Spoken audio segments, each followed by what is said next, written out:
This particular Rolex had a retail value of £28,000 12 months ago. It now has a retail value of £45,000. Why? Number one, Brexit. No one realised when we left the EU that we wouldn't have a trade agreement with Europe to buy and sell watches.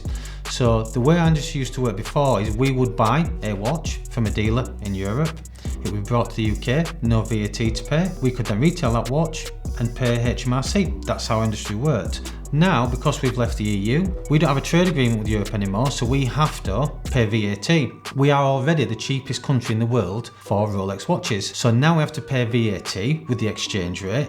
The figures just don't work for us dealers. So until we get this trade agreement, we're not going to be able to supply more watches. So hence the supply and demand problem that we have. So anything in the UK now is worth far more than it was before. Number two, COVID. People can't fly around the world. You couldn't leave the country. You couldn't fly to any countries in Europe. So therefore, what happens when there's any sort of global crisis, any problems in the world? Where do investors, where do people with the real money go to? Luxury goods, gold, watches, diamonds. So any of those three, the smart investors, the smart people, the clever people in the world will look to make their money work, and they will look to buy watches. Now, which brand will you go to? Rolex. Why? Because you get the best return. It's the brand that everybody knows. And if I was to lay out 5 different brands on this table today, one being Richard Mille, one being Patek, one being Audemars, one being Vacheron, which one would you pick? I'll guarantee 90% of people would pick the Rolex,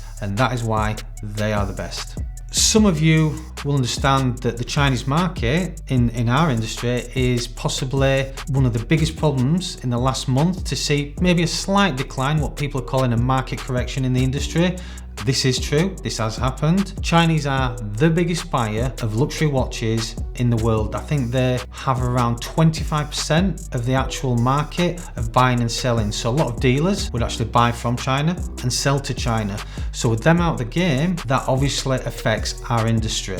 So therefore, part of the reason for a little bit of a market correction is because of that. In the last 12 months, we've certainly seen more collectors coming to us with obviously money that they've saved, invested, or withdrawn from ISAs. These people have helped drive up the prices because obviously, again, they become a commodity. There's something that they can buy, something they can hold, and something that they can get a good return on. So as far as a commodity goes from the actual private clients, investors certainly have had a hand in that. You cannot dispute that because they are part and parcel of the circle of the dealer, the private individual, and the collector. If any of you guys need any evidence of the increases in prices over the last 12 months, all you've got to do, go look back through my Instagram, my social media, my Facebook, and just look at the prices I was selling these watches are 12 months ago. Not just me, go look at other dealers. Go out there, have a look, and have a look at the prices. And it's not just the Daytona, which in my eyes and everybody's eyes is the number one. There's many other models and there's many reasons why. That should be enough evidence for any of you guys out there. And if you need any help, just pick up the phone.